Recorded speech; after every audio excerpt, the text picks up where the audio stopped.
Hello, welcome everyone. Audio looks like it's working. Sorry, no Pine Points tonight when it's a 4-hour scheduled stream because I never know who's here first, and I want to be fair. For those of you who weren't here yesterday, by the way, I think I'm at you don't see the real statistics on my videos, especially when they're fresh. I get the behind the scenes real-time statistics, but I think I'm at 3,800 views on the first Insight 2020, Insight is 2020 video I did yesterday, which is probably at least double, and it's going to be triple the amount of people who are in this building. Now, I'm sure a lot of people are going to be watching from their computer screens as well, but some Christians will stumble upon my video thinking it's the real Insight is 2020 video. But my advice is don't click off. Like if you want to disagree with someone while watching Apologists at the same time, this is your opportunity. Feel free to disagree with me 100%. That's fine. But at least you'll get to know why people like me find J W Wallace and Frank Turek not convincing at all. In fact, to be honest, and I like being honest with Christians and upfront, we think it is silliness, craziness, that these guys, they would never hold the same standards on anything else. I would be terrified if J W Wallace had to be the detective to for someone I loved. if he thinks, yeah, we'll get into it. I'm going to try to predict though what J W Wallace will say. I don't think he's going to go into his chain of custody type spiel. Maybe he'll go into the 1 through 4 types of Christians and non-Christians. Thank you for the donation, Daniel. That's my prediction. I'm going to make comments, speed it up. He continues to consult on cold case investigations while serving as senior fellow at the Colson Center for Christian Worldview. He is also an adjunct professor of apologetics at the Talbot School of Theology, Biola University, and Southern Evangelical Seminary, and a faculty at Summit Ministries up in Colorado. J. Warner became a Christ follower at the age of 35 after investigating the claims of the New Testament Gospels using his skill set as a detective. Yeah, see, a guy like me, I hear that and I go, probably not. No, probably not. Age 35, using detective skills after he uses detective skills to become a Christian. It is much more likely to me that his wife dragged him to church. They were starting a family. They needed stability. They were thinking about the big things in life. And that was probably a more likely explanation. In fact, J. Warner Wallace admits this. He admits that he was a 4, meaning he was very stubborn and hard-hearted against Christianity. And he admits that the only thing that can move a 4 into a 3 and eventually into a believer is through prayer. So I dare Christians to disagree with me on this. I dare Christians to say that it was more his detective work and not prayer. No, they're not going to say that. If Christianity is true, it was prayer and the power of the Holy Spirit that led J. Warner Wallace to Christianity, not his detective skills. He uses his detective skills to help Christians like yourself who might be listening to not feel as inadequate, I almost said the S word, about your beliefs. And it builds up your confidence. Thank you for the donation, Locatus de Borg. He eventually earned his master's in theological studies from Gateway Seminary. Would you please welcome Professor J. Warner Wallace this evening?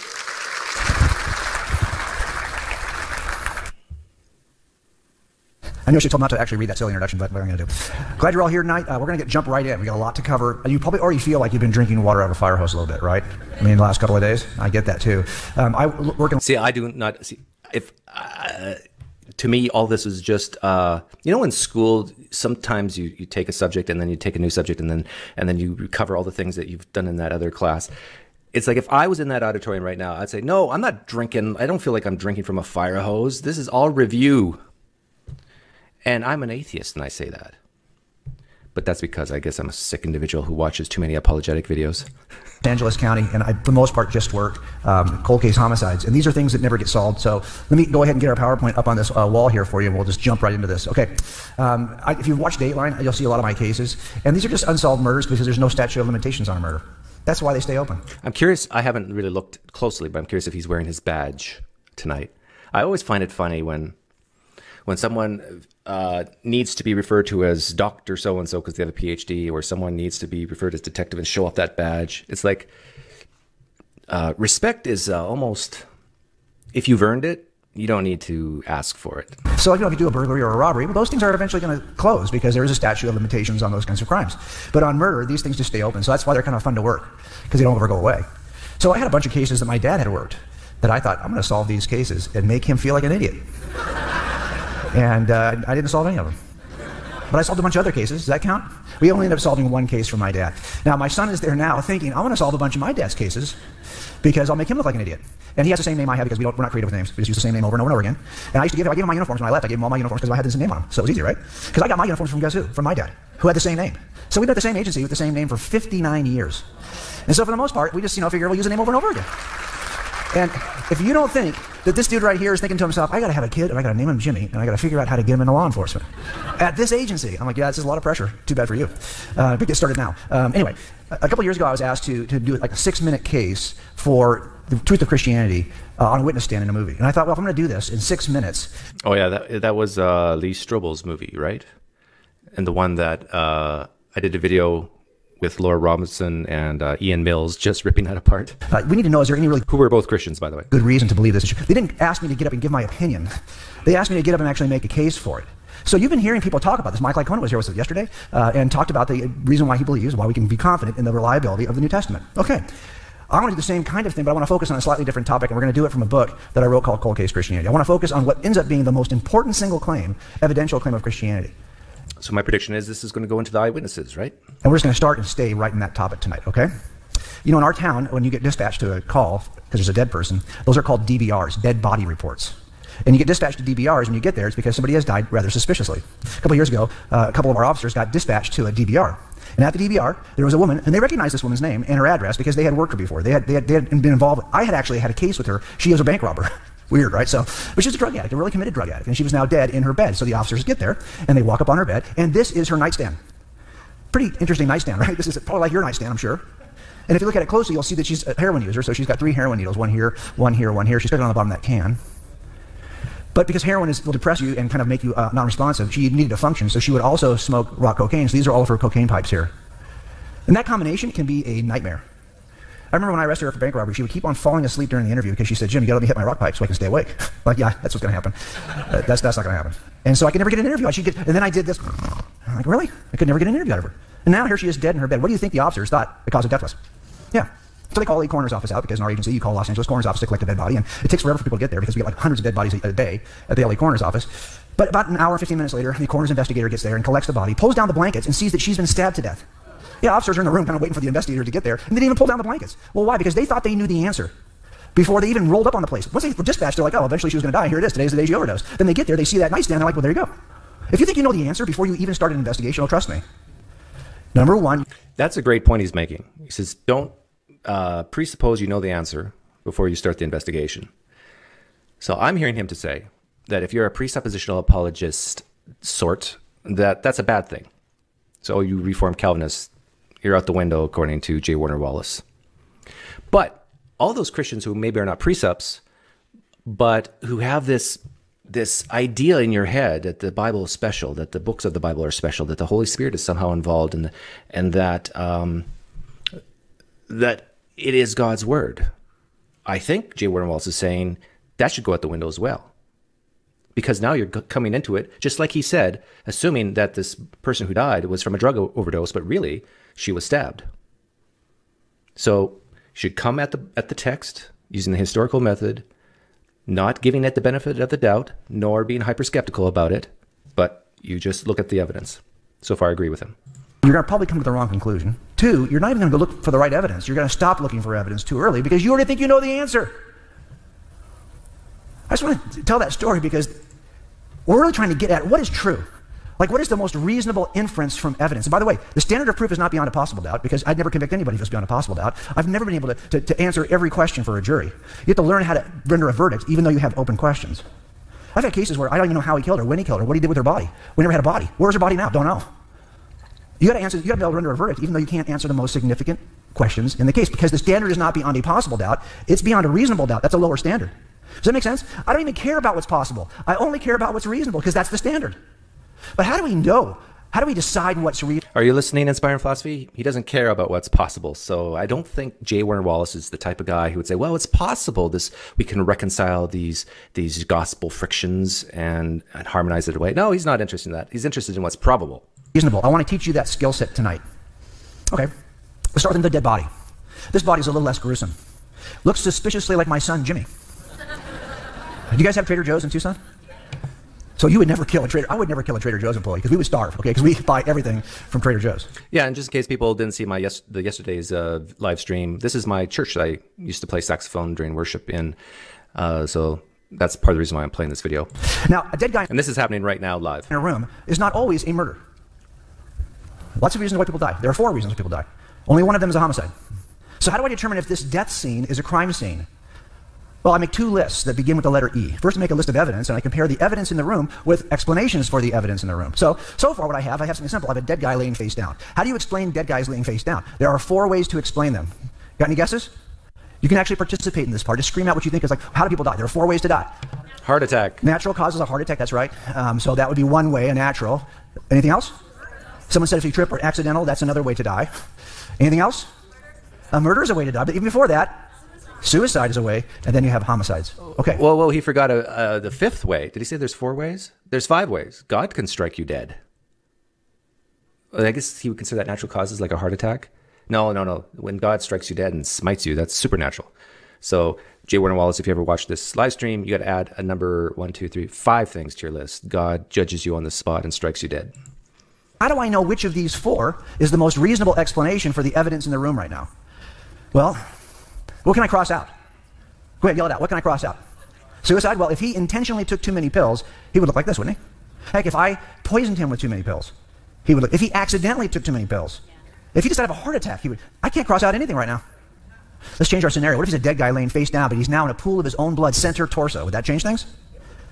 Okay, so now I can add a piece of evidence to my list. Can I cross out anything? Yeah, maybe he's Judas, who he fell headlong and his guts burst open. Yeah, I think I can cross out natural. Is it possible? Yes, anything is possible. But it's not reasonable. Yeah, that's actually a good point I just made. Maybe the guy died, he hung himself, the rope broke, he fell headlong, hit something, then fell headlong, and his guts burst open. Oh, if I was there, I would have brought that up. After possible and after reasonable. Make sense? Like, he might bleed out from his nose or his mouth, but to bleed out from your center or torso, like how does that even, no, I can probably rule out a natural. Can I cross out anything else? Not really, not until I roll him over and see what the injury is. Would you agree? So let's just leave it for now. Let's change the scenario. What if he's a dead guy laying face down in a pool of his own blood, but now he's got a big hunk of knife sticking out of his back? Would that change things? Let's put that on our evidence list.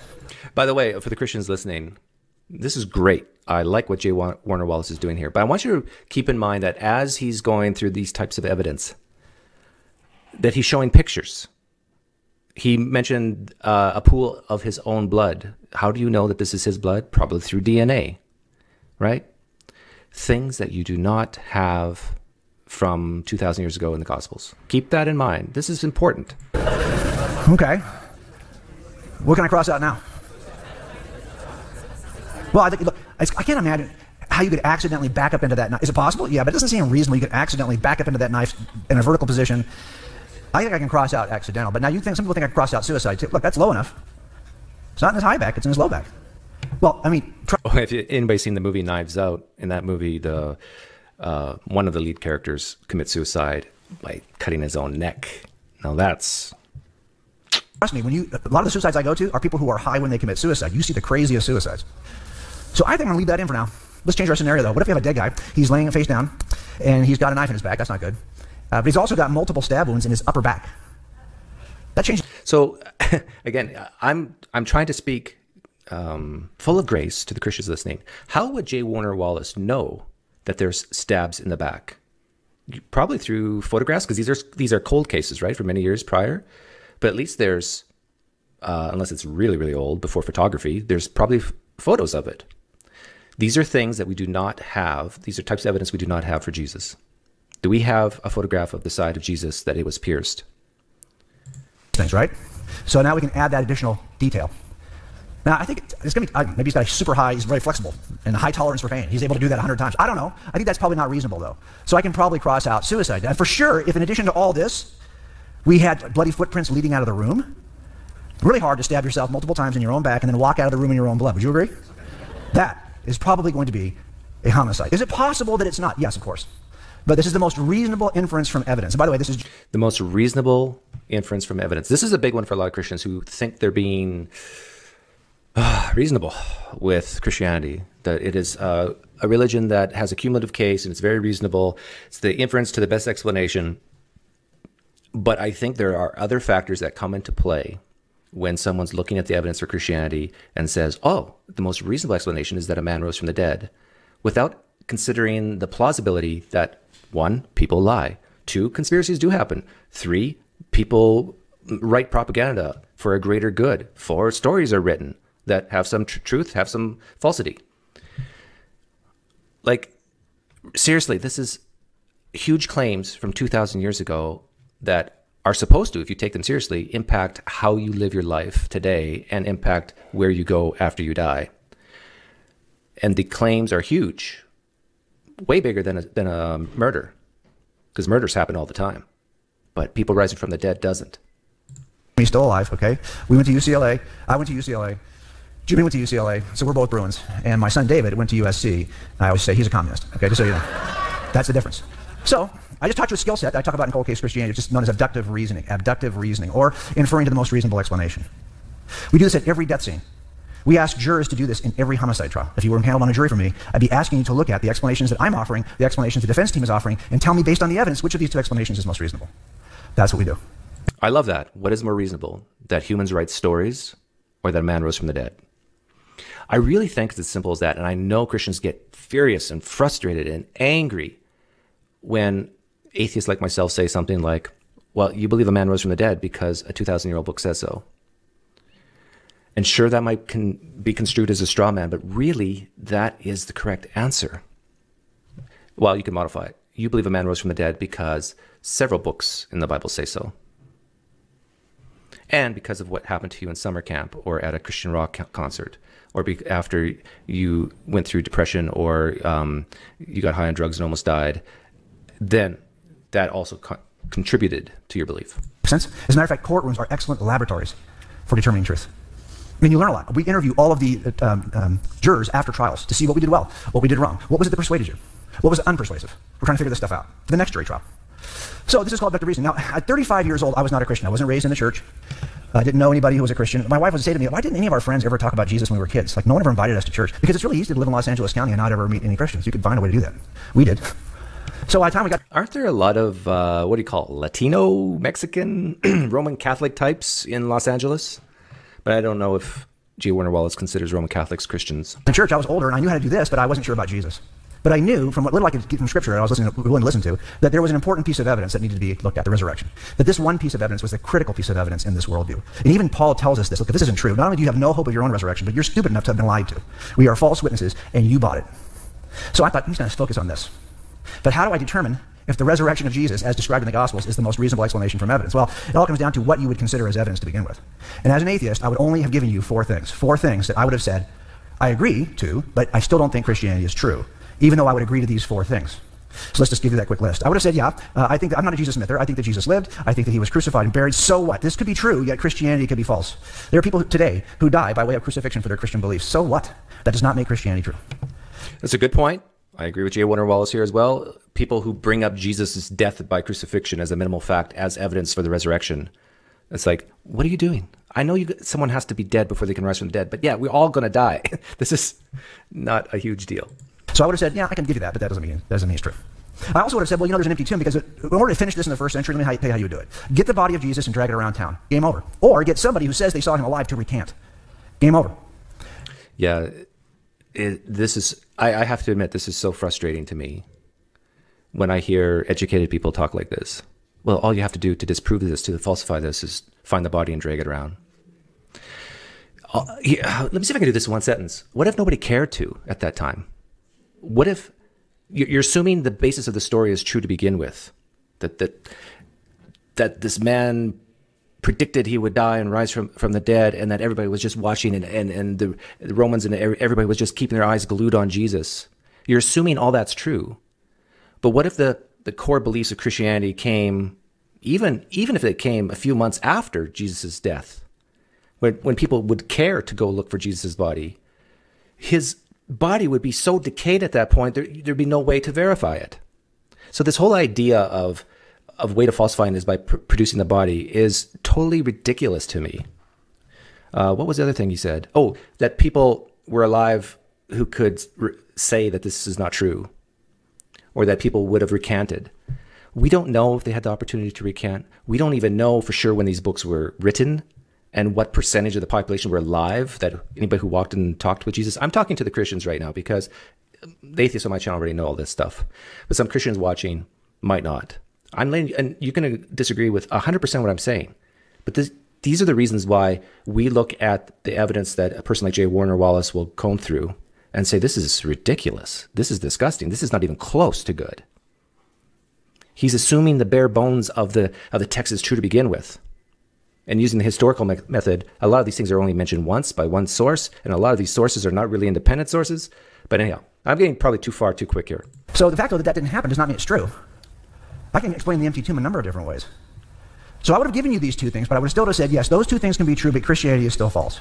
Makes sense? The third thing I would have said is, okay, yeah, these people made a claim. They said they saw the risen Christ. People say, you work this job long enough, you'll realize that people say all kinds of stupid, crazy things that aren't true.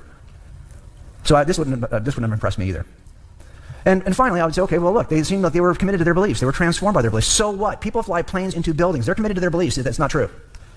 All four of these things I would give you, but I would have still said Christianity is not true. And that's all I would have given you, nothing else. But think about it. If I'm going to give you this much, I have to be able to explain to you how this could be true, yet Christianity can still be false, right? That's on me. I have to explain to you why. Well, I had some explanations in my pocket. I had like 5 or 6 explanations in my pocket. I would love a guy like J. Warner Wallace, and maybe he'll do this, but it would be nice if he were to say, here are naturalistic explanations for how we could have the Bible exactly the way we have it, and yet Jesus did not rise from the dead. Here's explanation number 1. Here's explanation number 2. And I've asked Christians that question a lot, and I tell you, some of them push back so hard on that. It's like, you're asking me to imagine that the Bible is false? I mean, like that it is what it is, but Jesus never rose from the dead? Yeah, that's what I'm asking you to do. And there's some simple answers out there. Some are not very plausible, but a very simple answer is they all lied. Right? That's very simple. Every single author of the New Testament lied their pants off. Liar, liar, pants on fire. Now, that's not a plausible explanation that they lied about absolutely everything, but that's an explanation. That's actually more probable than a man rising from the dead, by the way. And I would have said one of these 6 things. The first 6 explanations on the wall here are the atheist explanations that I would have given you as a non-believer. The very bottom one is the Christian explanation. Oh, yeah. So he's doing it. Great. This is excellent. So if you're a Christian in this room, this is the one that you would tell me. I would have said you're wrong. But I thought at some point I owe it to myself to do what I do at death scenes. Go through my explanations. Which one is the best explanation for the evidence? And are there any deal-killing problems with these explanations that would cause me to move off of them? Well, I'm not going to be able to go through all of these with you. I do this at Biola in a class. It takes me 17 hours to teach the class. Now, I can prove you there's a God because we thought about just locking the doors and keeping you in here for the next 17 hours. But we didn't do that. Therefore, there is a God because that would be bad. So we've already proved that God exists. So now let's just move on to this resurrection stuff. Let's do a couple of these together, and then I'll send you the video tonight for all the rest. Okay? Let's just do a couple together. Let's hop right in. First one. Maybe they were just wrong. If Jesus isn't really dead on the cross, then he just looks dead. He's unconscious. Well, then we have a resuscitation, but not a resurrection. And that could be explained. That could explain a lot of stuff. So maybe he's just not dead. And I thought from your scripture, there's good reason for me to believe that Jesus is not dead. Take a look right here in the Gospel of John. It says that he was executed along with 2 other. See, he's basically giving the Muslim defense or explanation, and then he's appealing to the Gospel of John. The first thing you should ask yourself, J. Warner Wallace, is why should we believe anything the Gospel of John says? Right? Why should we believe the soldiers therefore came and broke the legs of the first man who had been crucified with Jesus and then of the other? J. Warner Wallace, why should we believe that? Why shouldn't you, Doug? That's a common retort I hear from Christians. We assume it's true unless we have good reason to think it's not. Well, here's a reason why you might doubt that this actually happened. John was written from most scholars late 1st century, probably not by a follower of Jesus, and not independent. In fact, just yesterday, like Kona admitted that the Gospel of John is not independent from the Synoptics. So we're not talking about a new independent source that could verify these things. So, but J. Warner Wallace swallows this up. He says, oh, okay, John says that Jesus' legs were broken. John says that the soldiers pierced Jesus' side, and it flowed blood and water. Well, then it must have happened. You believe that Jesus rose from the dead because the book says so. And you add, well, and the book also says that he was pierced and all these other things. People. When they came to collect the bodies, the two guys he was executed with, they weren't dead. They broke their legs to make sure they were dead. They didn't break Jesus' legs. I'm thinking all three are still alive. You didn't make sure Jesus was dead. All you do is poke him with a spear. Good job. So that's why he's not dead. Your own scripture seems to say he's not dead. Because you missed him. You didn't break his legs. Yeah, this is all irrelevant. But there's an interesting part of this passage that sticks out. And in early history, especially early Christian history, it was confusing to anyone who read it. And it's this bottom part here where it says that when they stabbed him in the chest, they saw a separation of blood and water. Yeah. This is sort of like, I'm trying to help Christians and even J. Wallace understand why guys like me just going, what in the world are you talking about? This is like J. Wallace being handed a case file for a murder, a cold case file for a murder. He opens it up and he just sees writing on a piece of paper, not dated, not signed, just words on a piece of paper saying that no pictures, no DNA, no forensics, no bullet lines, no nothing, just words on a piece of paper saying that someone was stabbed and out flowed blood and water. Or a man was stabbed and out flowed blood and water. J. Wallace, seriously, you would take that as, oh, I got a piece of paper in a file folder that says it. You have no body. Oh, and can I add this, J. Please, oh, this is so good. Christians, please don't click off yet. I know you're upset with me. But J. Wallace opens up this cold case file, and he sees this paper that's not dated, not signed, don't know where it came from. But you pull another paper out that was written you find out in some way, let's put it this way, that this was written 40 years, 50 years after the murder. My goodness. And you're appealing to John right now to sort of debunk a Muslim explanation that Jesus was never dead to begin with. This is why non-Christians like myself get kind of, what's the word? Apoplectic. There's a good word. We get apoplectic. Like, what was wrong with you guys? There is something else going on here, and it's not about the evidence. Now, I have to go to a lot of autopsies. So I get a chance to see some of this stuff. It's kind of interesting stuff. But the people who first read this were like, I don't get that. Blood and water. I don't even understand how that could be. As a matter of fact, the people who first read this would try to describe it in some other way. It couldn't have really been water. It must be a symbol of something else, a symbol of the baptism, a symbol of regeneration, a symbol of the Holy Spirit. It couldn't have been really water. I don't care which church father you read. He will not describe this as real water. He'll describe this in some way as a symbol.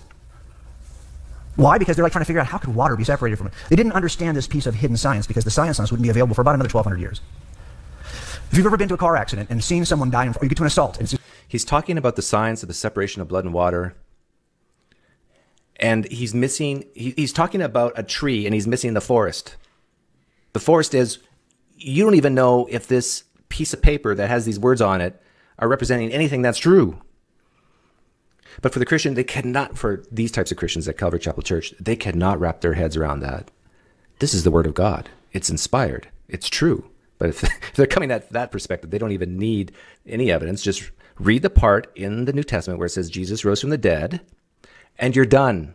I know that makes you feel stupid if you do it that way, but really, if you believe that everything in the Bible is true, or you have, to this date, haven't come to a reason to think any of it's false, let's put it that way, you're basically just believing every claim that's in there.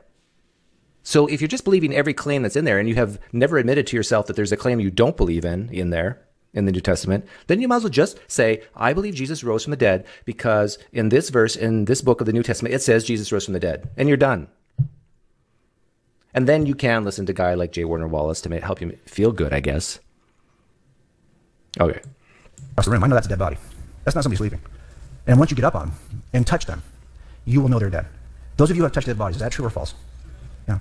But because we don't know. See, everything, I've muted him for the last couple of minutes, but everything he's saying is totally irrelevant. You don't even know if there was a man on a cross who got a spear stuck in his side. You don't know that. Coroners and mortuaries. They wrapped their own dead. They were familiar with death in a way that we are not familiar in the 21st century. Does that make sense? So I want to make you familiar with death so you can see what I'm sure they saw. I'm going to take you downtown to Los Angeles. This is called North Mission Road. This is the Los Angeles County Coroner's Office. Okay, I don't know what he's going to say next. But please, if you're a Christian, listen to what he says, the evidence he presents here, and ask yourself, do we have that for the New Testament? Keep asking yourself those questions. Do we have this for the New Testament? It's a wonderful old building. You walk up these steps, and it's no longer there. They closed it last year, but for years, and I'm so disappointed they closed it. You can walk up these steps, walk over here to the right, and behind this window right here was the Los Angeles County Coroner's gift shop. It was awesome. It was awesome, I'm telling you. It was called Skeletons in the Closet. You can Google it. They still have a landing page for that, but it's no longer there. And you can buy cool t-shirts like Our Bodies of Work Will Speak for Themselves. It's good. Or you can get a mouse pad that says We're Dying for Your Business. Now, if you go downstairs, and the next building over is the white building, that is the building where they have the examination rooms, and they're in the basement. And I will tell you that if you are assigned to a homicide in Los Angeles County, you have to be present at the autopsy because that coroner is not going to testify at the prelim. Okay. What do we not have with the New Testament that he's talking about now? The ability to do an autopsy and get an official medical report. No, I'm going to testify for the coroner at the prelim. He costs a lot of money, and I don't. So I will be testifying for him. But that means I have to see everything that he sees so I can testify for him. So I have to Do we have anyone who can see what someone else saw for Jesus that's alive today? No, because it happened 2,000 years ago. But this is still a big claim even today that a man rose from the dead. do a lot of autopsies. And they stink, literally and figuratively. So much so that I have one suit that would hang in the garage, which is the coroner office suit. Because once you go in that room, it stinks. I wish it looked like this, but it does not look like this. Well, maybe it looks like that the first day. But then you start doing, hundreds of autopsies a year, and this gets to be a mess. It's never clean again. And when I started, those tables were wood. Yeah. Marine lacquer, but still, there's a reason why they're metal with these grooves, so you can wash everything off those tables down into those grates right there. And no one even really does a very good job of it, so the room always smells like death. It's just a nasty place to be. And you know what? There's a sign on the back wall right behind this clipboard, and that sign says, "No eating in the examination room." Yeah. Like you're going to pop out a liver sandwich, right, and just munch on that liver. I'm not sure why he spends so much time on this. I guess it's a good story. But look at that clipboard. Explanatory possibilities. They were wrong. But he gets into blood and water. Why don't you get they were wrong, meaning that what the Gospel of John said in the first place was wrong?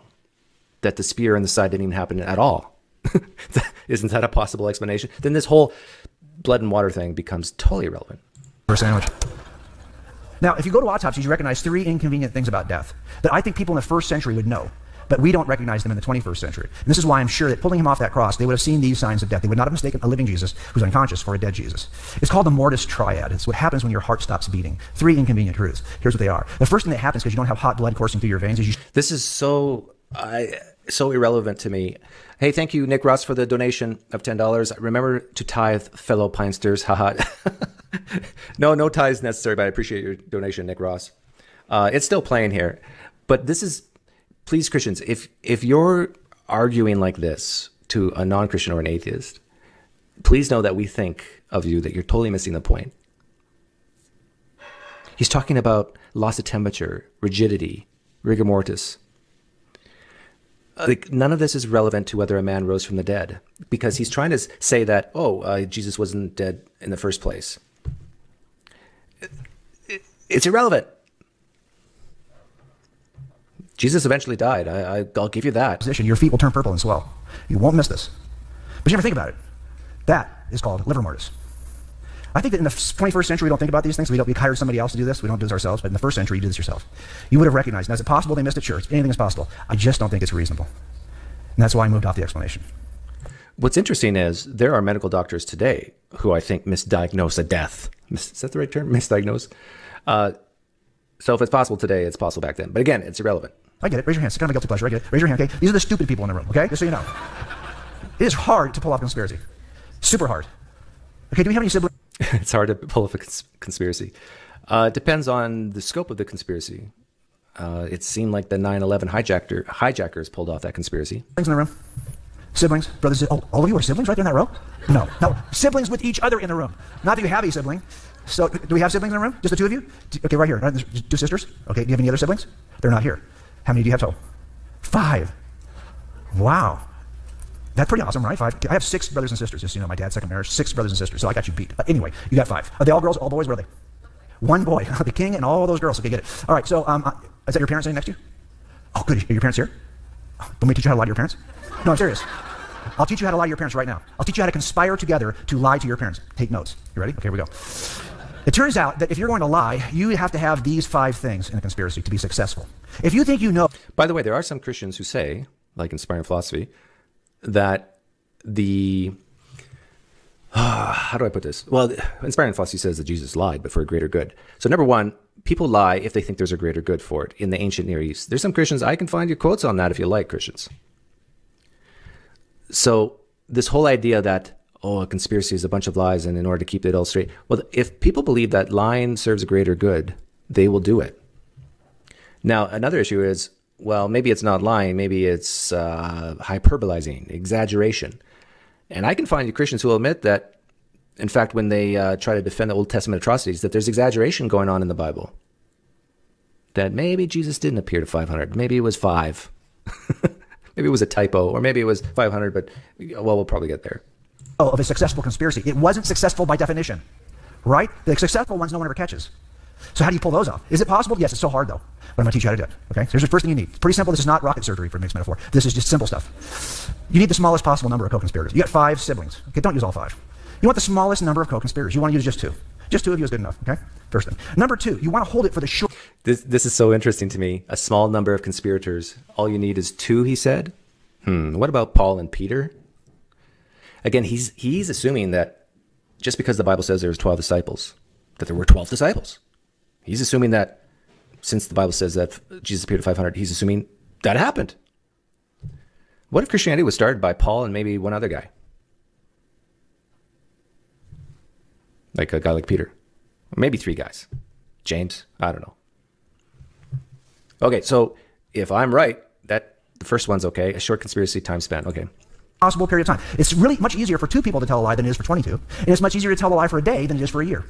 Make sense? Okay. So the best thing for you to do, are you guys close, the 2 of you? Are you the closest of the siblings, would you say? Really?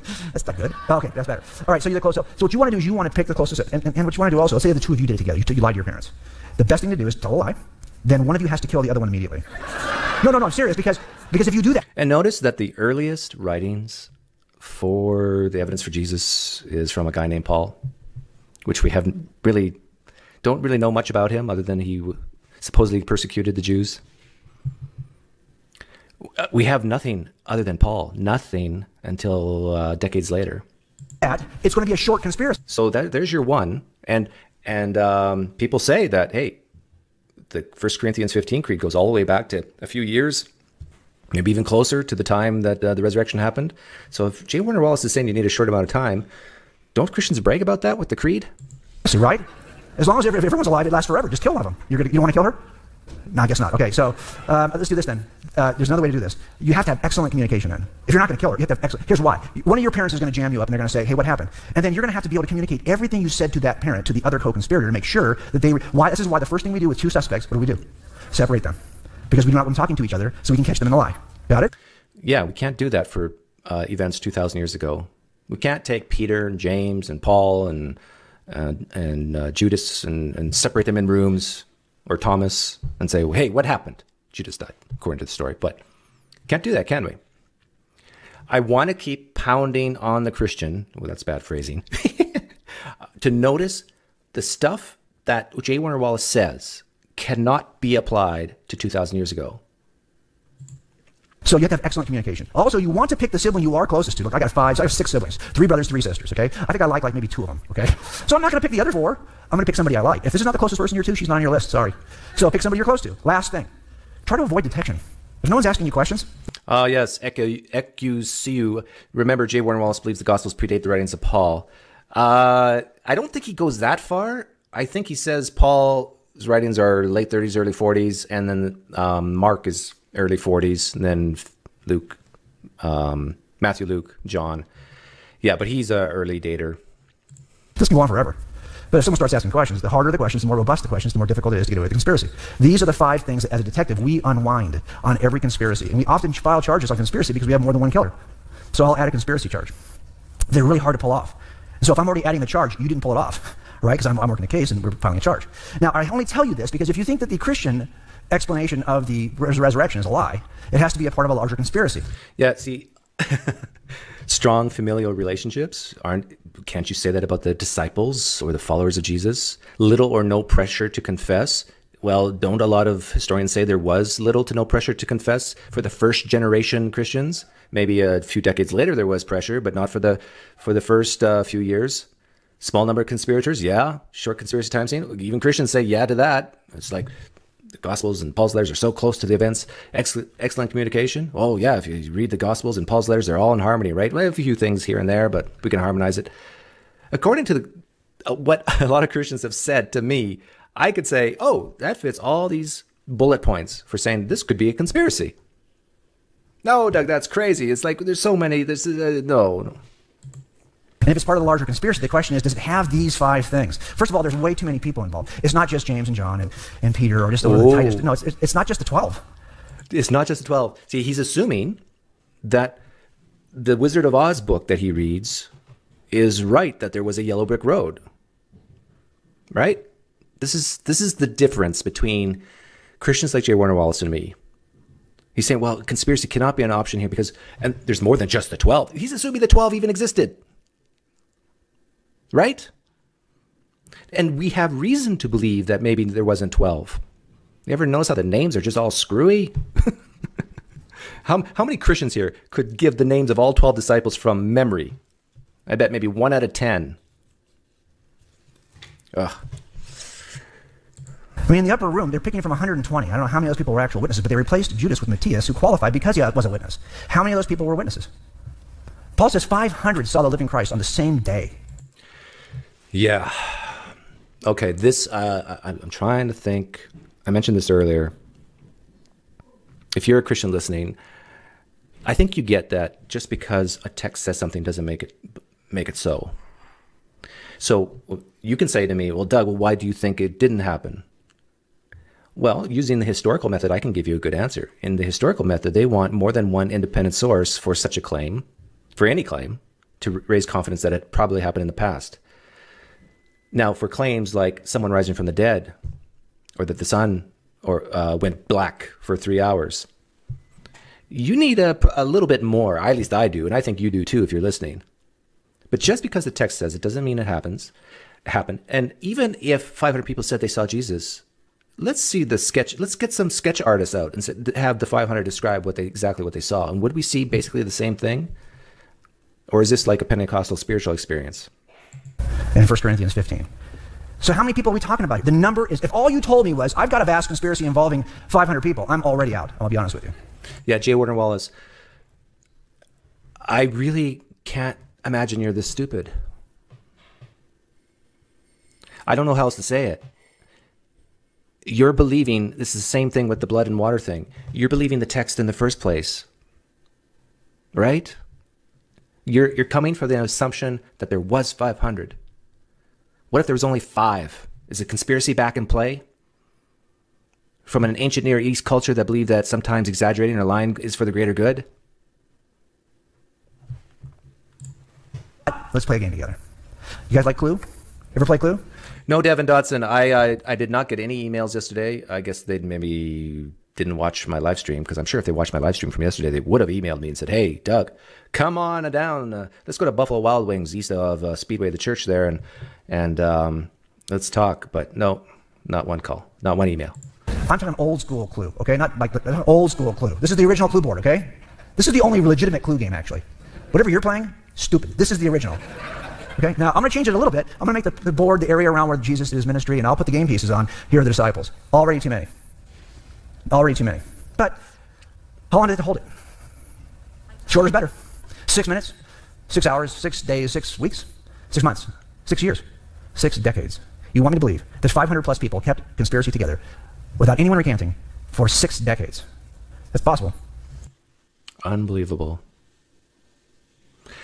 True or false? We have evidence that the early first generation Christians had even the opportunity to recant. True or false, Christians, that we have texts that say that these disciples and their first generation Christians had the opportunity to recant.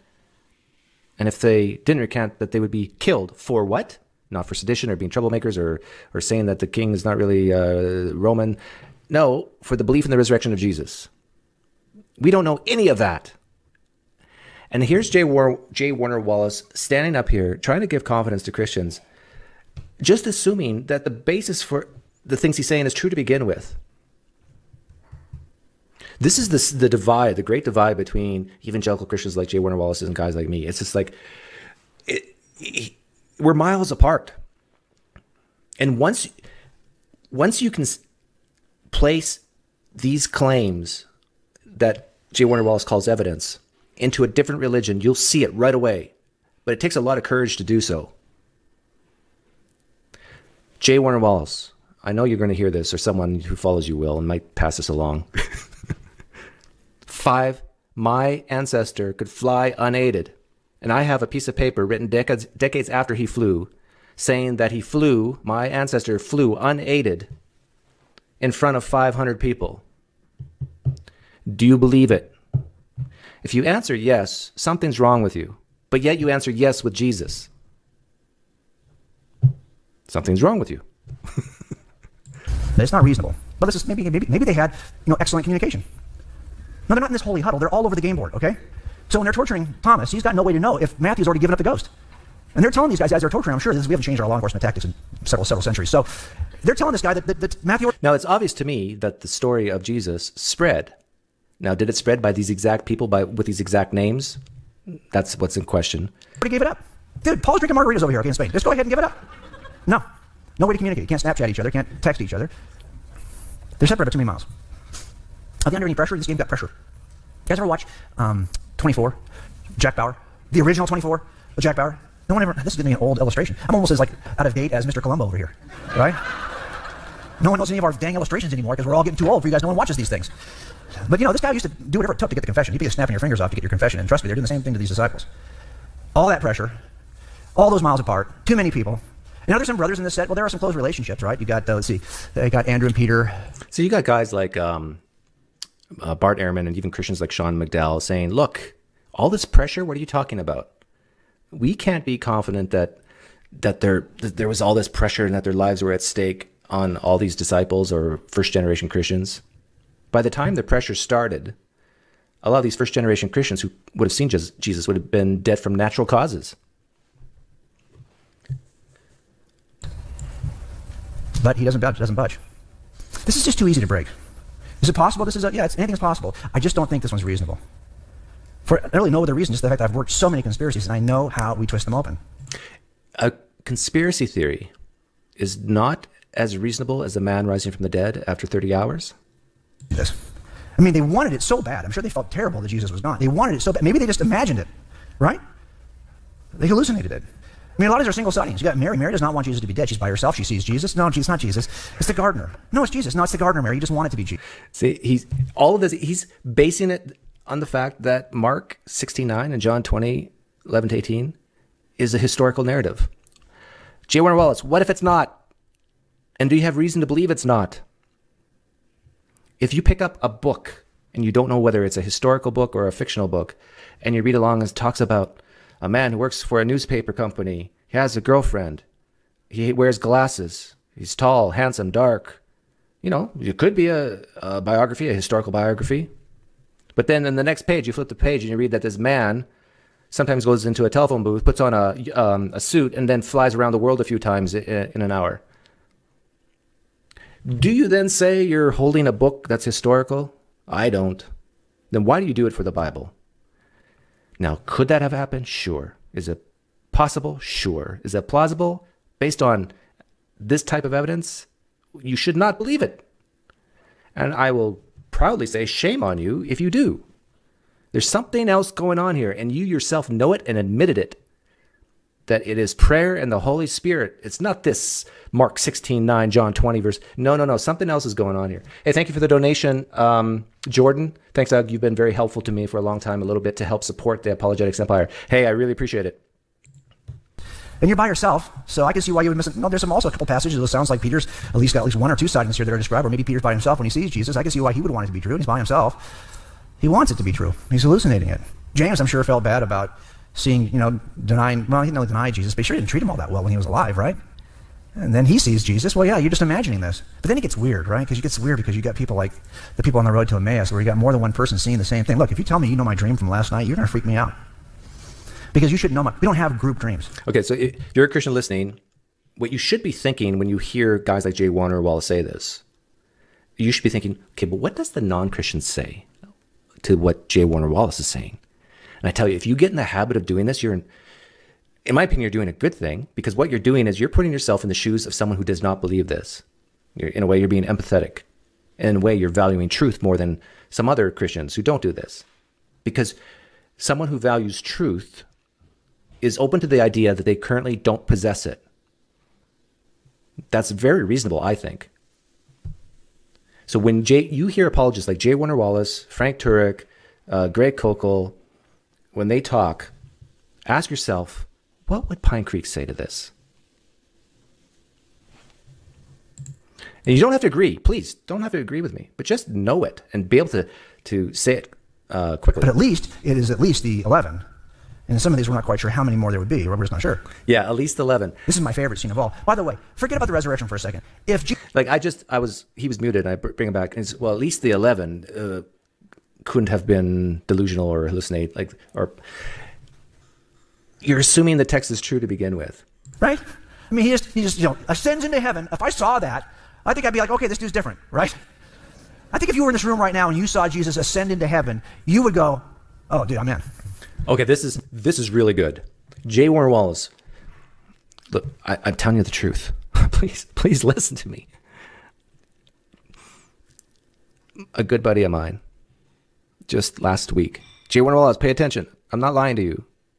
A good friend of mine last week started levitating and ascended into heaven. Last week, friend I know. Do you believe me? And if you say yes, shame on you. But here's the more interesting question. What would it take for you to believe that my friend last week ascended into heaven? He literally went up into the clouds, because heaven's up, right? That's what the New Testament says. Above sea level. What would it take for you to believe me? And I tell you, this is a trap question. It's a trap question for any Christian who tries to answer it. Because you have to be so careful how you answer it. Because if you answer it differently than what you have for the New Testament, I can then say, you got some double standards going on. If you say to me, the only way you'll believe that my friend ascended to heaven is if you saw it with your own eyes, or if there was like 5 news companies from around the globe, independent sources like who hate each other from around the globe, you got video, you got audio, you got even like a little gauges on this guy to show his height above sea level. If you start talking like that, that's what you would need to believe that a man, my buddy from last week, ascended to heaven. If that's what you need, then why in the heck do you believe Jesus rose from the dead? Because you got way less than that. You want to see it? For those of you who are skeptics and doubters, you want to see it? Let's just count it down. 3, 2, 1. Zoop, there he goes. You've all seen it. So now there should not be a skeptic in the room, right? That's enough for me. And how many do we have here? We have at least 11. By the way, props to Cam Spires. He came up with this. Here's a question for Christians. Why don't we have any writings about the miracles Jesus did when he was in his 40s, like 41 years old or so? Well, Doug, what a stupid question. It's because he wasn't on planet Earth when he was 40 years old. Well, where was he? Well, he ascended into heaven. Now, if he didn't ascend into heaven, wouldn't you expect that and if he was still God, that we would have writings about him doing miracles at the age of 35, 38, 40?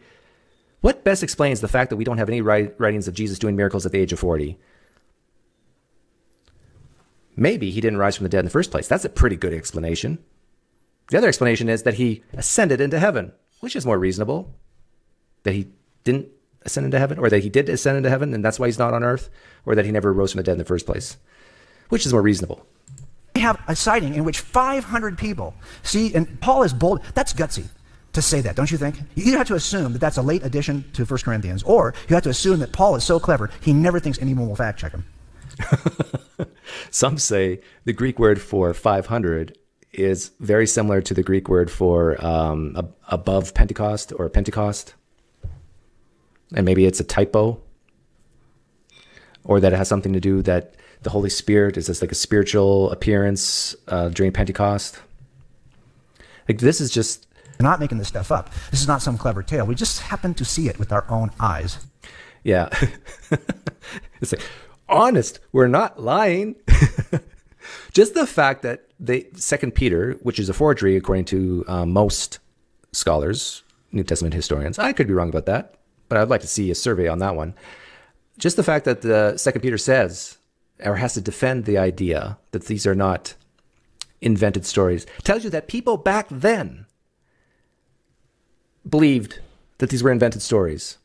If people back then believed that these were invented stories, how much more so can we say now? That seems reasonable. There's still a couple more to go through. I'm going to try to go through one more real fast, okay? Real fast. I love it when I make Frank Turek late because he gets so mad. It's awesome. Maybe these are just, we're going to skip a couple here. I'll skip that one. I'll skip that one. I'll send those to you in a video. Let's go to this one down here. They're distorted. Maybe this is just a late legend. The problem with the late legend theory is it has to be two things to be a late legend. It has to be late and a legend. I don't think it's either. But I can see why you might think the story of Jesus, maybe the first story of Jesus is the simple preach. Yeah, here's this, the scene where J. Warner Wallace becomes a Roman Catholic. In order to say that these are not late legends, he has to appeal to the early church fathers. And of course, the early church fathers would never get anything wrong, right? The early church fathers are reliable, correct? This is, I think, where he's going to go into the chain of custody. And I'll press play soon or turn up the volume. But he's basically going to say, we know these are not late because things like Acts doesn't record Paul's death. And, oh, we'll let him talk about it. Casing, and that extractor pin happens to belong to the defendant's gun. Therefore, that mark on that casing is good evidence that my defendant did this crime. I think you could easily say, well, how do I know that you didn't pull this out of property 10 years after the fact and etch in the extractor pin mark on the casing? So now it's been altered. The people who followed you had no idea it had been altered. At the crime lab, they worked it like it was legitimate evidence. Then I picked it up as a cold case detective, and I have no idea that it's been tampered with. And that this casing I have today is nothing like the casing we started with. Couldn't the same kind of thing happen at the bottom? Where I have some version of Jesus, but by the time I get it to the council, this is the Council of Laodicea, by the time I get it this far in history, that it has been changed in some way that's significant. And I've had years to do it. Notice he adds that's significant, because he admits it was changed. He just wouldn't say it's significant. Over and over and over again. Until the person who represents the final manuscript in this council is like me, has no idea that this Jesus has been changed so dramatically. Well, here's how we determine if this happens in a criminal trial. We simply ask the question back in... Okay, again, think, if you're a Christian listening, think about what you don't have with Jesus 2,000 years ago that J. Warner Wallace is about to say. And I honestly don't know what he's about to say. 1980, when this was going on, was there an officer who showed up at the scene who took a picture of that casing? Do you guys know what a Polaroid is? Polaroid. I'm not going to test you on Polaroids, but no time for that. But we want to know, is there a detective or an officer? Any Polaroids of the tomb? Comprehensive supplemental report in which he describes the extractor pin mark. That would be helpful. Now, he's going to give it to somebody, like my dad in those days. My dad would take another Polaroid. He would call it an investigative Polaroid because we had to wait for 35 millimeters. Independent picture. So now we got two independent Polaroids. Do we have that for Jesus 2,000 years ago? No. Report. He'd bring it to the crime lab. They're taking much more advanced pictures, writing their own reports. I come years later. I write a report about what I pick up. I've got report after report after report, picture after picture after picture. Report after report, picture after picture picture. Don't have that for Jesus. Chain. This is why in criminal trials we call this the chain of custody. I have to show the chain of custody for every significant piece of evidence. Who touched it? Who photographed it? Who documented it? Who handled it? Devin Dodson asked, do you believe he is honest about his testimony, or is this all pandering?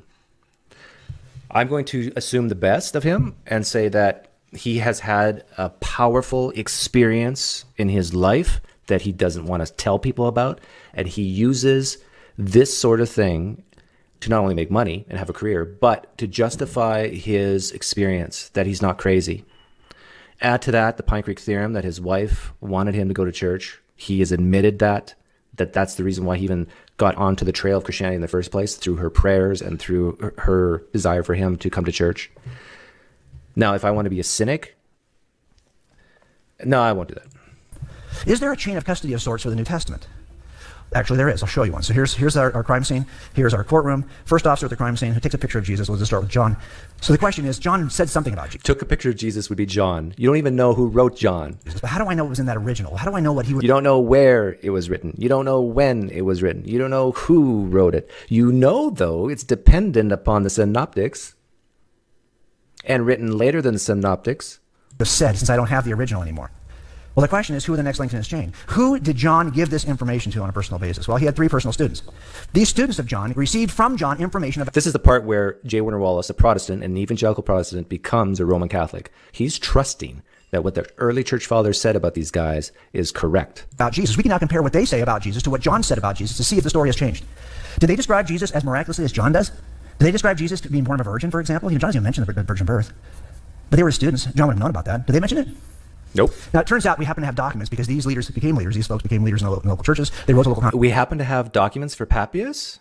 No. Well, let's see if he admits that. congregations. And we have surviving manuscripts, even the most redacted surviving manuscripts we can look at to see He will. what I'm they sure. match John. Does Ignatius match John? Does Polycarp match Ignatius? We don't have anything from Papias. We just have some being quoted from Eusebius. But we do have documents from Polycarp, at least one letter. So the question is, do these letters match each other, or do they, not in terms of the word for word, I'm talking about the concepts being mentioned. Is Jesus less miraculous? Of course, they had a student named Irenaeus. Two of them did, Polycarp and Ignatius. Irenaeus is going to give us tons of data that we can read. This is all in our book, but you can take a look at it. Okay, remember the question at hand is, did Jesus rise from the dead, right? I want to know is his description of Jesus. Or no, he's saying all this to say that this cannot be legend. That's it. It's different than the second links in the chain. He's the third link. See, after a while, you forget what he's even talking about. Fourth link is Hippolytus. I cannot find a student of Hippolytus, though, that I feel confident about. Origen actually watched one message from Hippolytus, but I wouldn't call him a student, so I'm going to stop it right there. And by the way, although I only have a chain of custody here that gets me this far. David Friskin says we do not have an original letter from Polycarp, and he said we had one. If the first link in the chain, outside the chain, Ignatius, matches what we have today, we're really okay.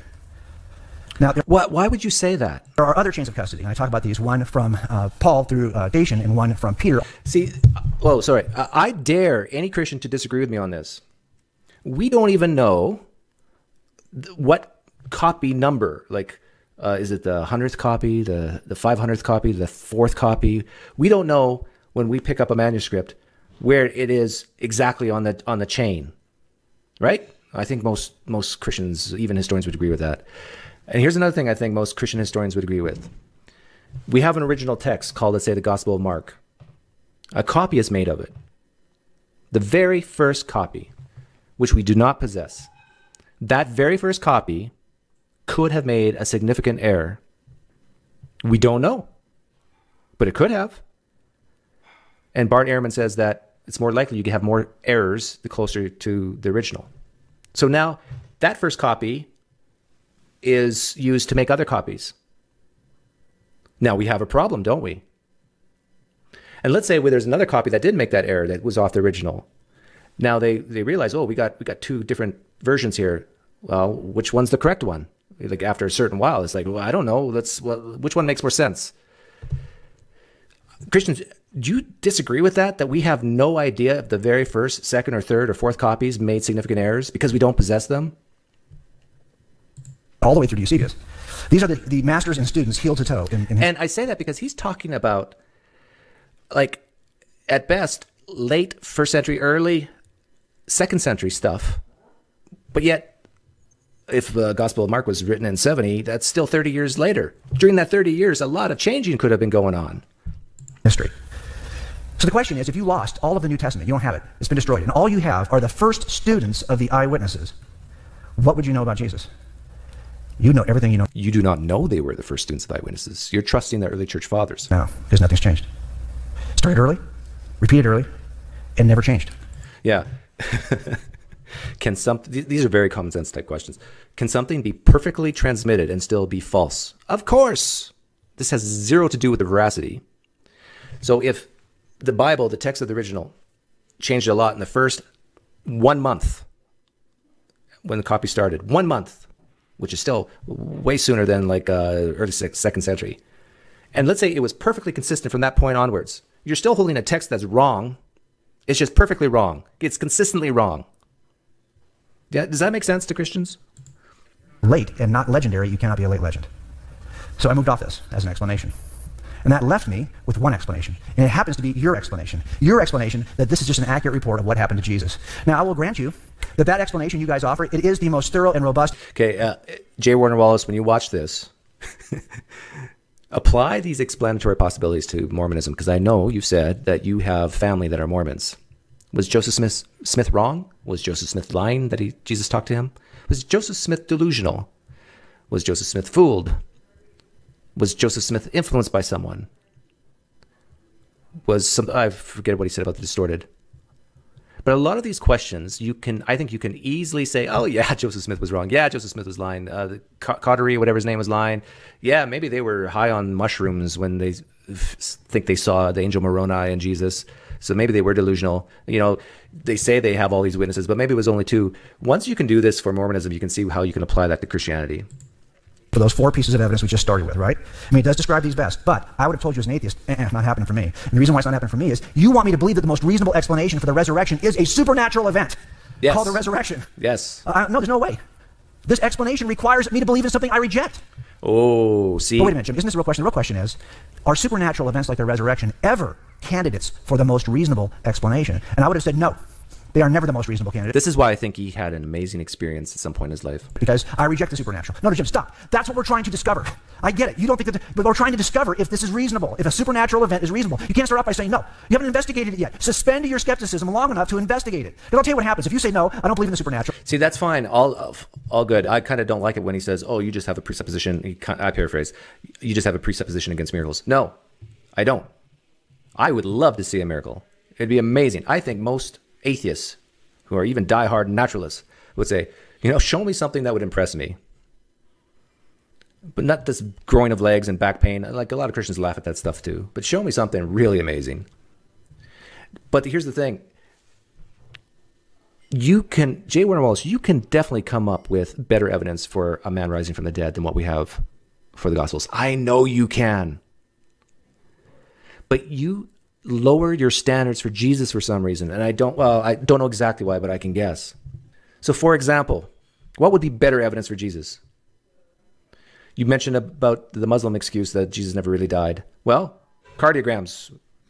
If we had the heartbeat thing from 3 independent doctors 2,000 years ago, that would be better, right? We don't have that to show that Jesus was in fact dead. And same for when he came back to life. Video cameras posted at the tomb. Don't have that. But that would be better, right? Why do you believe such an amazing big claim without that stuff? Well, it was 2,000 years ago, Doug. So what? Don't lower your standards. If it's an amazing claim today, just like it was an amazing claim 2,000 years ago, then keep your standard for amazing evidence today for 2,000 years ago. Just because you have this deep desire for hope, meaning, and purpose, don't let that cloud your judgment. Well, I can show you a piece of evidence. You will find a way to jump over it because you don't believe in the supernatural. Well, I can show you how early I can show up in their quote, don't care, don't believe in supernatural stuff. Well, I can show you how they're supported by archaeology, like what Titus did last night, 2 nights ago. Don't care, don't believe in supernatural stuff. And no matter what I show you, you will find a way to jump over it. And the reason why you're jumping over this and ending up right here with supernaturalism is not reasonable is because that's where you started. And you don't want to budge. You're committed to this. This is why Christians like J. Wallace hate my markers of what would change my mind. And that is show a type of miracle like this to me today. They hate that answer. They absolutely hate it because they know it probably won't happen. But if it's good enough for Thomas, if it's good enough for the disciples, which apparently happened, why can't it be good enough for me? J. Wallace, just take a napkin, soak it in water, and pray in the name of Jesus that it will come lit on fire and be burned up.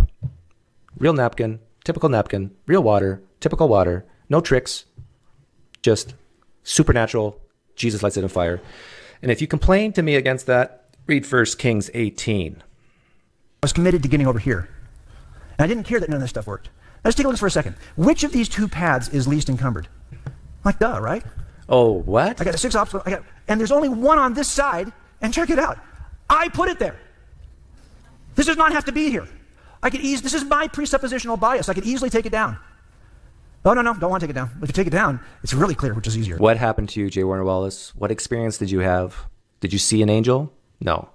I predict J. Wallace, when he was about 35 years old, saw a demon. That's my prediction. Would it be funny if I'm right? J. Wallace watches this and goes, oh my goodness, he does work for Satan. How did he know? Well, it was just sleep paralysis, J. Wallace. Get over it. No, don't care. Don't want to take it down. Well, Jim, that's about you. Oh, I want to pause it. Don't. Okay, good. Jesus rose from the dead. Jesus did not rise from the dead. They were wrong. Yeah, okay. I can easily put one little roadblock thing on the left. It's mostly a story. Most of the stuff didn't happen. Boom, done. Everything opens up, and now you have a clear path with the least number of problems. Look, if there is a God who's powerful enough to create the entire universe from nothing, that kind of God has the ability to do all kinds of lesser miracles. And I was somebody who believed in Big Bang cosmology, so I already agreed. Something caused the universe to come into existence from nothing. See, I won't push back on this, even though I could. But you can grant that a creator God exists that doesn't give you 1 inch closer using natural theology that this God would want to raise Jesus from the dead, or did raise from Jesus from the dead. Or maybe a demon rose Jesus from the dead, according to your own scriptures. Something happens to be personal, then this resurrection stuff was small potatoes. I just had to realize that the thing that was standing between me and the cross was your wife. No, your wife helped you. was me and my bias. So I started to take those down. Now, how did you do that? Did you just choose to take your bias down, or did you have a methodology to take your biases down? See, here's my methodology for taking biases down. Listen up, J W Wallace, and I bet you it's better than yours. Mine is you take a whole bunch of biases, you put them together in a big pot, and you mix it about. That's how you control for bias. Do Muslims believe that Jesus rose from the dead? No. Do Jews believe Jesus rose from the dead? No. Do atheists believe Jesus rose from the dead? No. Do Hindus believe Jesus rose from the dead? Maybe some do. Ironically. It's like, why is it that people who are raised in a Christian culture, or have a Christian spouse, or go to Christian churches, are the ones that tend to believe that Jesus rose from the dead? That shows some type of bias, right? I'm going to send you all this material from our website at coldcasechristianity.com. We have a phone app. So if you have a question, just download the phone app. I answer questions every morning on the phone app before I do anything else. So I'll answer your questions tomorrow on the phone app. Here's the marketing. And we have a show on NRB TV where we talk about this, and we have a YouTube channel. This is what these guys are way better at me at, marketing. Text me the word detective. I know this is a bad number. It's got a lot of sixes in it. You Christians are freaked out about sixes. But I didn't pick this number. It's 66866. Just text that number, and you're going to text to that number one word, the word detective. Okay. And then I'm going to send you... I'm going to fast forward. My guess is Frank's already started, but I hope to have missed most of his. All right. All right, keep an eye on Arcturus now. Here's Arcturus here. Where's Arcturus now? Cool graphics. There's Arcturus right here. The sun is 1 pixel in size on this scale. Jupiter is invisible. Earth, Pluto, forget about them. Forget about it. In fact, by the way, this is in our galaxy. This is not outside our galaxy. Some nights you can go out and you can actually see Antares in the sky. You can see it. It's there. But if the Earth was the size of a golf ball, Betelgeuse here. Look, I don't name the stars, all right?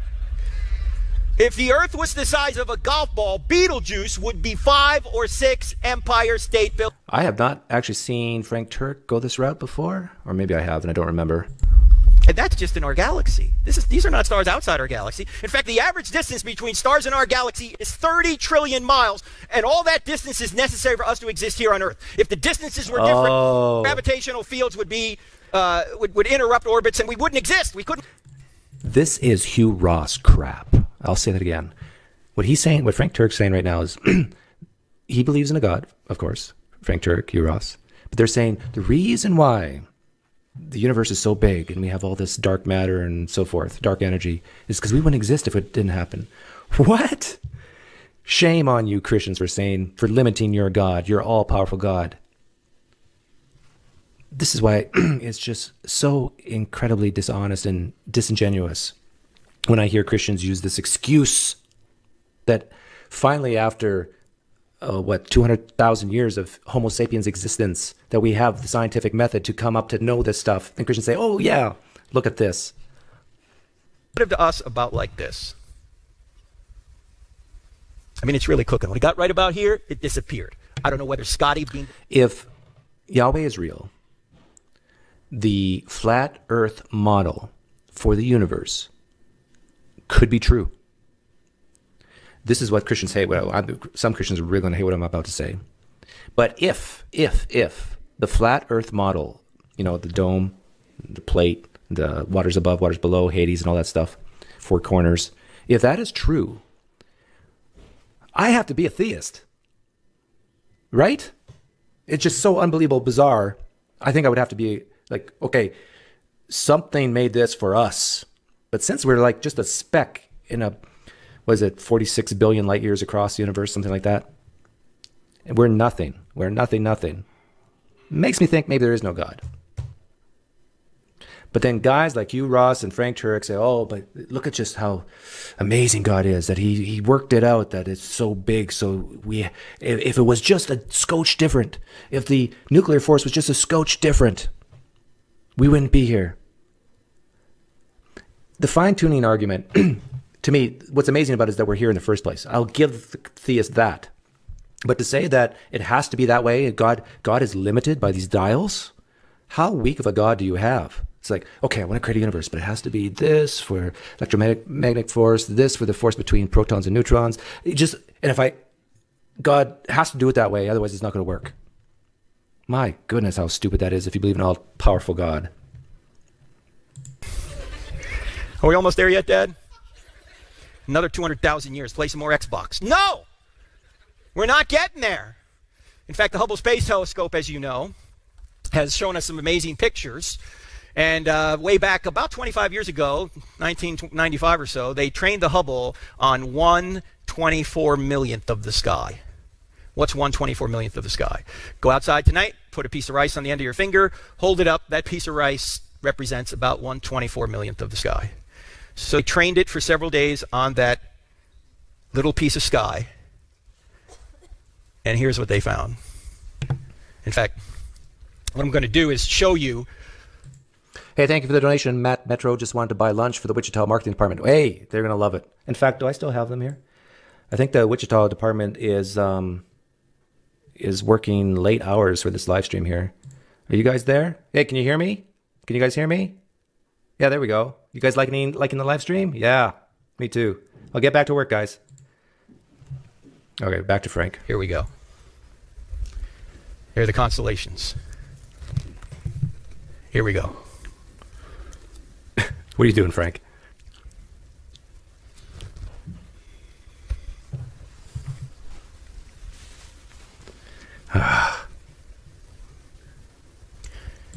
What you're looking at are 10,000 galaxies in 1/24 million. What you're looking at is 10,000 galaxies.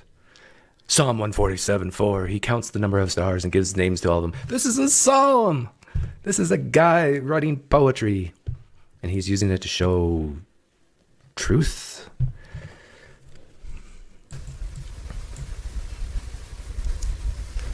How many stars are out there? The number of stars that are out there are about equivalent. Is Frank having a stroke? It's like on all the beaches, on all the earth, times 100,000.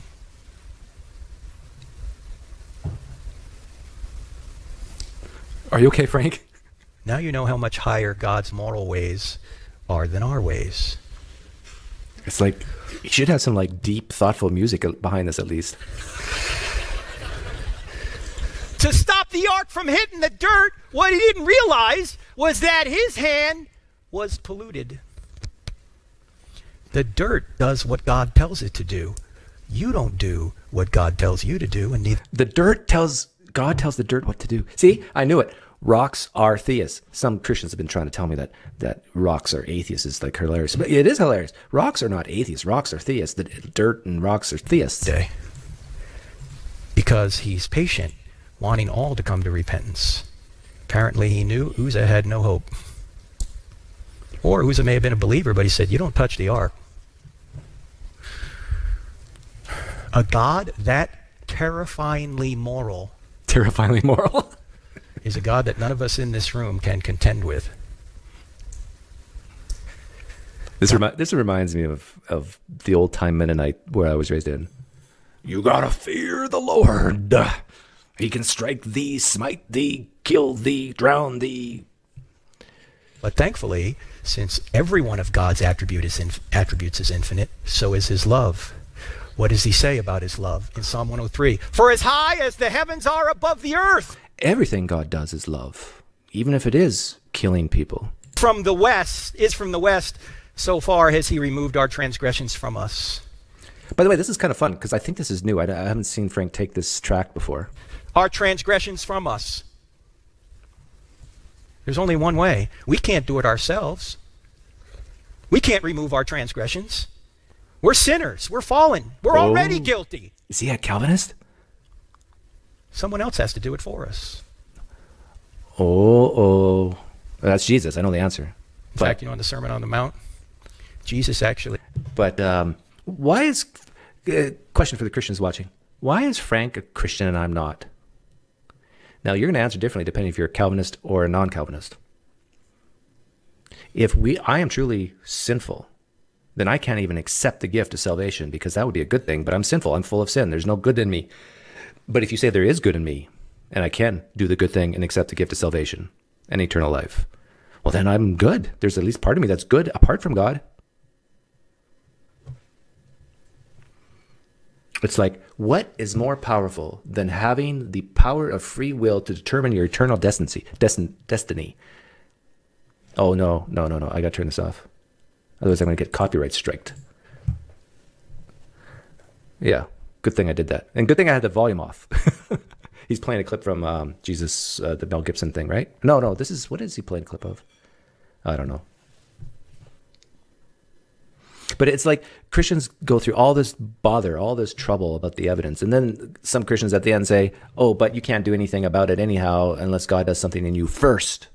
That the Holy Spirit gives you the X factor, the Holy Spirit to zap you so you can see the truth and see the evidence as the evidence. It's like, okay, well, we'll wait for that to happen then.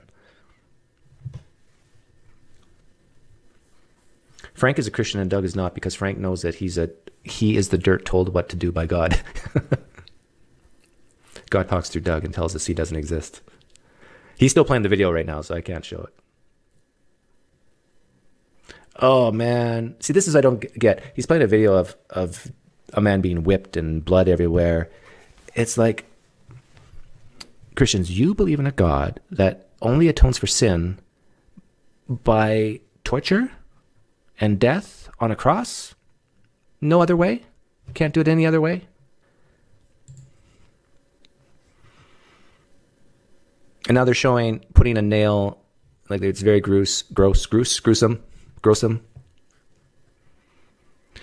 Christians, if you believe in penal substitutionary atonement, you believe that God can't forgive without violence. He can't atone for the world's sin without violence, without bloody violence. I can forgive without violence. I can do something your God can't. Have you ever thought of it that way, Christians? A lot of Christians hate that, so they come up with different theories of atonement.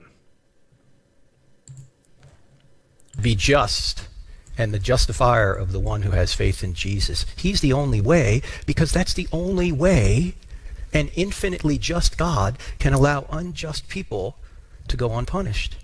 He has to take the punishment on himself. For how many hours? 6? Our own punishment. Was dead for 30? Enters the bloodstream of humanity. Frank Turek is the guy who said, if Christianity is true, people don't really die, they just change location. Jesus changed locations for our sins. Greatest story ever told. He didn't really die. It happens to be true. We're meant to put our identity in our Savior, the one who created us for him. The one that not only took our punishment, your punishment on himself, but the one who, as J. Wallace just showed you, rose from the dead. You know, Father, I pray that if there's someone here who hasn't accepted the free gift of salvation, why the handout? That Christ has provided, that tonight would be the night that they would. Why would you stay out of the kingdom? Because they're not convinced. I was speaking at There's a reason why his tone. See, he's the last speaker of the conference, so he has to. This is equivalent to. He's bringing the house down to get this serious enough to have some type of altar call. Maybe, I don't know. They said the guy's in solitary confinement. Okay, bring him up. Now in prison, solitary confinement is known as the hole. So they brought about 20 of these guys up. These were the rapists and the murderers, the MS-13 guys. I mean, they were all tatted up. They had tattoos on their faces, you know. And so they're just me in this room with them, and I'm going through the evidence for Christianity. I don't have enough faith to be an atheist. Some of them aren't paying attention because they're on drugs. They get drugs in prison somehow. But others were paying rapt attention. In fact, one guy in the back when I was done said, "Hey, man! This makes sense!" I said, "Look, I don't know why you're in here, how you got in here, but do you realize, I don't even know if you're ever going to get out, but do you realize you can have the same identity that people on the outside have?" He goes, "Incredible."